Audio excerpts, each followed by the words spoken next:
Are imply and infer the same thing? I feel like they're the same thing, right? No. Hi everybody, my name is Alisha. What is the difference between imply and infer? These words are very different, but mysteriously they are mixed up all the time. Let's take a look at what's going on here. Let's start by looking at imply. Imply is a verb that means to communicate something indirectly. When we imply something, we give someone some information, and in the process of sharing that information, we suggest other information at the same time, using our vocabulary choices, our body language, our tone of voice, etc. This concept might be a little confusing, so let's see an example. Let's imagine a teacher is talking to the parents of a young boy about a behavioral issue. The teacher says, "I noticed your son checking his classmates' test papers throughout the exam." The parents might respond, "Are you implying our son cheated on the test?" In this situation, the teacher doesn't directly say, "I believe your son cheated on the test." The teacher explains only the behavior they saw. But by arranging a meeting with the parents of the boy and sharing this information, the teacher is also communicating concern about the boy's behavior. The parents respond by addressing this indirect style of communication. "Are you implying our son cheated on the test?" Another way to express this idea is, "Are you indirectly saying our son cheated on the test?" Here's one more quick example. The reporter's article implied the CEO was not completely innocent in the company scandal. Here, using the word implied shows that the reporter's article did not directly say something like the CEO is not 100% innocent. Rather, some points in the article simply suggested that the CEO may not be completely innocent.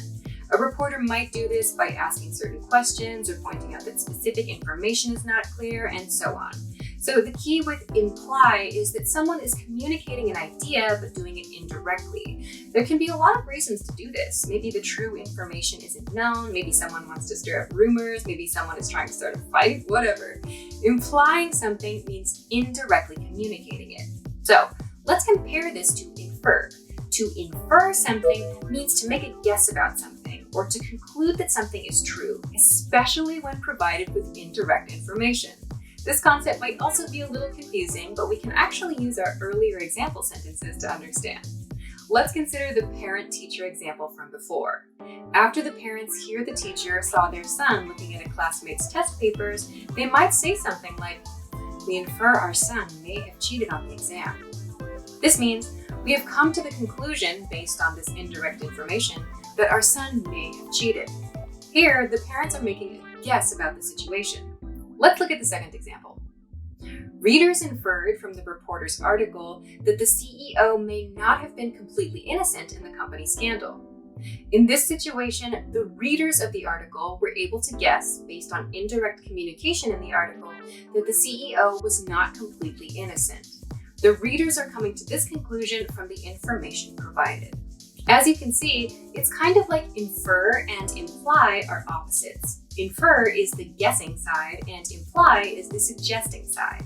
You can see this in the changes of the subjects in our examples. Are you implying our son cheated on the exam? The teacher is making the suggestion. We infer our son may have cheated on the exam. The parents are making the guess. The reporter's article implied the CEO was not innocent. The reporter is making the suggestion in the article. Readers inferred from the article that the CEO was not innocent. The readers are making the guess.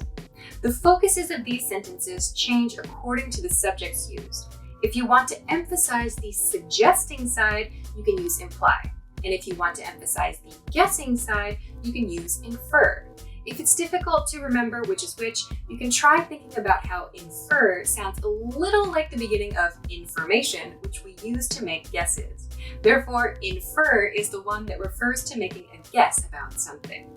The last quick point I want to make in this video is that according to Merriam-Webster's dictionary online, hundreds of years ago, there was an overlapping meaning between imply and infer. Both verbs had the suggest or hint meaning. This continued until about the end of World War I. But as you can imagine, this overlap in meaning could make things really confusing. In today's English, the meanings of the two verbs are separated into the meanings I talked about in this video. So, There you have it. Those are the differences between infer and imply. Now you can go around inferring things and implying things and describing those experiences with more confidence. Of course, if this video helped you, you can help me by hitting the like button and sharing this video with your friends. Also, don't forget to subscribe to the English Writing Tips channel for more writing, punctuation, spelling tips, and more. See you next time. Bye! Are you implying that this channel is somewhat silly? Because you would be right.